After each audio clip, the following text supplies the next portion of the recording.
माननीय supreme court ने इसे पेंडिंग रखा था जजमेंट को। आज क्या सुनवाई हुई, क्या वर्डिक्ट रहा, इस पे हम बात करेंगे। क्या है हर एक चीज को, इसके क्या मायने साबित होते हैं, किन चीजों पर असर पड़ेगा। जो आप लिख रहे हैं कि बहुत मूड खराब हो गया, क्या वास्तव में मूड खराब करने वाली बात भी है या नहीं है, ये तमाम चीजें आप लोग समझते हुए आगे बढ़े। देखिए ये आपका अगर डायरी नंबर बोले 5213 2024 में ये केस डाला गया था और इसमें कई सारे पिटिशनर थे, ठीक है। तो यहां पर honourable justice JK Maheshwari and honourable justice Rajesh Bindal ji की बेंच इसको सुनवाई में ले रही थी। तमाम पिटिशनर थे और हाईकोर्ट के जो फैसला था झारखंड में, उसको लेकर बात थी। आज 3 बजे के करीब वर्डिक्ट दिया गया है। वर्डिक्ट में और ऑर्डर में अंतर होता है। ऑर्डर यानी कि जो निर्णय दिया गया है वो लिखित में क्या आ रहा है वो ऑर्डर होगा। वर्डिक्ट का मतलब निर्णय क्या दिया गया है। तो अब यहां मैं आपको बता दूं वर्डिक्ट क्लियर हो चुका है। वर्डिक्ट ये है कि राज्यों की अपनी मर्जी है, उनका अपना निर्णय है कि वो सी टेट को मानते हैं या अपने राज्य के टेट को ही अपने यहाँ के एग्जाम के लिए वैलिड मानते हैं। पूरी बात को समझ लीजिएगा। अब यहाँ आपको ऑफिशियल वेबसाइट पर ले चलती हूँ सुप्रीम कोर्ट की पे। आप जब सुप्रीम कोर्ट की ऑफिशियल वेबसाइट पर जाते हैं तो ये स्पेशल लीव पिटीशन है, सिविल केस है, सीधे सुप्रीम कोर्ट डाल दीजिए, वहां जाके केस स्टेटस डालिए, केस नंबर 4195 डालिए, केस ईयर 2024 में ये डाला गया था। और इसके बाद ये यहाँ पर कैप्चा आ रहा है 8+5 कितने होते हैं भैया, तो डाल दीजिए 8+5 आपके ये लीजिए। अब आपको तुरंत के तुरंत ये इसका स्टेटस दिखाने लगेगा।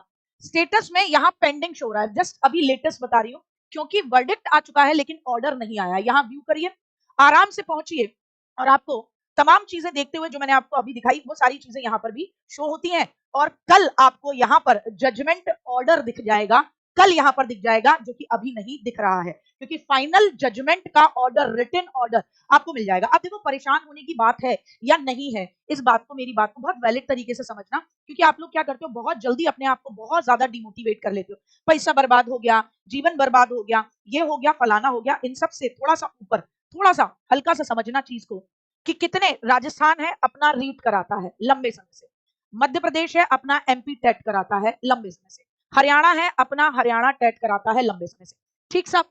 अब बाकी राज्यों को भी कह दिया कि आप अपने अपने राज्य में, बाकी राज्यों को कहा कि आपकी अपनी मर्जी है। क्या कहा है, आपकी अपनी मर्जी है कि आप सीटेट वैलिड करो, अपनी मर्जी कि सीटेट वैलिड करते हो या अपने ही स्टेट का टेट कराते हो। अब एक भैया एक बात बताओ, आपको सीटेट करने के फायदे होते हैं सेंट्रल लेवल का एलिजिबिलिटी टेस्ट, इसमें पॉजिटिव पॉइंट देख लो। उससे पहले देखो छाती पीटने के तो जीवन भर तमाम मौके मिलेंगे। सीटेट के बाद आप सेंट्रल लेवल की केंद्रीय विद्यालय संगठन की जॉब कर सकते हो, आप नवोदय विद्यालय में टीजीटी में तो मानता ही है ना, एनवीएस में आप हो, आप DSSB के लिए वैलिड हो, आप एकलव्य मॉडल स्कूल जो है ईएमआरएस उनके लिए आप वैलिड हो, और अभी आरआरबी रेलवे रिक्रूटमेंट बोर्ड की तरफ से जो टीचर्स की वैकेंसी आई है उसमें भी आप वैलिड हो। जनरली बच्चा क्या कहता है, जनरली बच्चा ये कहता है कि मैं तो जी अपने ही स्टेट में जॉब लेना चाहता हूं। यकीन मानिए आप शायद न जानते हो, तमाम बच्चे हैं बिहार में लगे हुए हैं, उत्तर प्रदेश के, लेकिन दिल एक ही बात पर धड़कता है कि मैम ये बताइए कि उत्तर प्रदेश के अंदर वैकेंसी कब आएगी, हमें अपने राज्य में वापस आना है। तो अगर किसी का राजस्थान में जॉब करने का मन है तो क्या वो रीट नहीं देगा, देगा, देगा ना। किसी का मध्य प्रदेश में जॉब करने का मन है तो क्या वो एमपी टेट नहीं दिया होगा, दिया होगा व्यक्ति। किसी का हरियाणा, अपना राज्य छोड़ के हरियाणा में जॉब करने का मन है तो एच टेट उसने दिया होगा। और अपने राज्य में तो हर बच्चा ऑटोमेटिकली सी टेट करने के बावजूद भी अभी भी वर्तमान में भी सभी राज्यों के अपने अपने टेट चल रहे हैं। उत्तर प्रदेश का अपना टेट है, यूपी टेट, और कितने बच्चे यहाँ पर बैठे हुए हैं जिन्होंने सी टेट के साथ साथ उत्तर प्रदेश का यूपी टेट भी दे रखा है, दे रखा है ना, दे रखा है, दे रखा है। अब राज्यों की अपनी मर्जी थी। अब यहाँ पर पेज को थोड़ा सा समझो तो ये तो क्लियर हो गया ना कि भैया ये तो पहले से ही था, ये उस राज्य की पहले पात्रता परीक्षा भी करा लेता था कि भैया मेरी पात्रता परीक्षा भी कंफर्म हो जाए, इसी बहाने मेरे आधे से ज्यादा सिलेबस कवर अप हो जाए। उस राज्य, इन्होंने सीटेट को कभी नहीं रखा।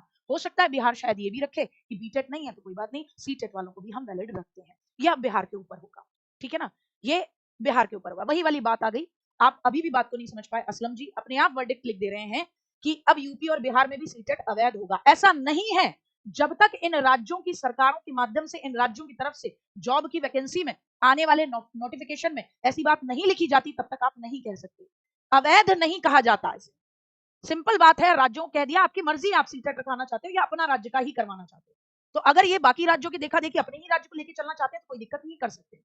क्योंकि बहुत सिंपल बात है, बहुत सही बात, जय श्री राम, क्योंकि शिक्षा समवर्ती सूची का विषय है। तो आप जो अपनी तरफ से जो बात कह रहे हो कि नहीं सेंट्रल लेवल पे ही टेट वैलिड होना चाहिए, फिर आप राज्यों को शिक्षा से दूर कर रहे हो। आप संवैधानिक नहीं बात कर रहे हो, समझ रहे हो ना? कि ये राज्य सरकार या इनकी तरफ से जो नोटिफिकेशन आते हैं शिक्षक भर्ती को लेकर, उसमें ये सीटेट को मानते हैं, अपने स्टेट के टेट को मानते हैं। लेकिन अगर जो भी कुछ होगा, पहले भर्ती से पहले फिर इन्हें टेट निकालना होगा। ये स्पष्टीकरण था और मैंने कारण भी आपको बता दिया, ठीक है ना? मैंने आपको कारण भी बता दिया। अब आप इस बात को बहुत अच्छी तरीके से समझ चुके होंगे कि क्योंकि शिक्षा संवर्ती सूची का विषय है, तो राज्य सरकारें और केंद्र सरकारें, न तो केंद्र सरकार थोप सकती है कि आप सीटेट ही वैलिड करिए, और नहीं राज्य सरकारों पर ये मनमानी हो सकती है कि नहीं हम सीटेट को वैलिड नहीं रखेंगे। उनके पास अपना स्कोप भी है कि दोनों में से एक लिबर्टी रहेगी। ये मुद्दा है, बस सिर्फ इतना ही होगी, और ये बहुत वैलिड तरीके से आपको ये चीज समझ में आई होगी। ठीक है साहब, बहुत बहुत धन्यवाद। और अब आप इस डाउट को क्लियर कर पाए होंगे जो एक्चुअली मैं कहना चाह रही थी।